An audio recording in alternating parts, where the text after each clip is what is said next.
কাজী শাহরিয়ার হক, আমি Oren miss থেকে এসেছি। আজকে আমরা চাকার স্কুলে একটা ছোট সেশন করেছি।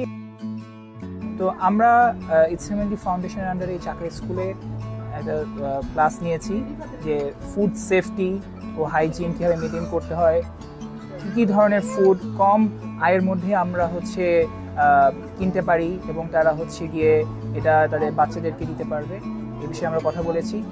ফাউন্ডেশনের 15 বছর পূর্তি হচ্ছে এবং তাদের এই ক্যাম্পেইনের অংশ হিসেবে আমরা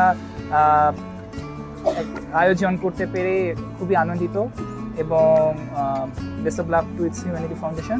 আশা করি সামনে এগিয়ে যাবে এবং ওরেন অ্যান্ড বিন্সের পাশে থাকবে, আমরা ওরেন অ্যান্ড বিন্সের পাশে থাকবো এবং সামনে আমরা আরও অনেক কাজ করবো। Thank you.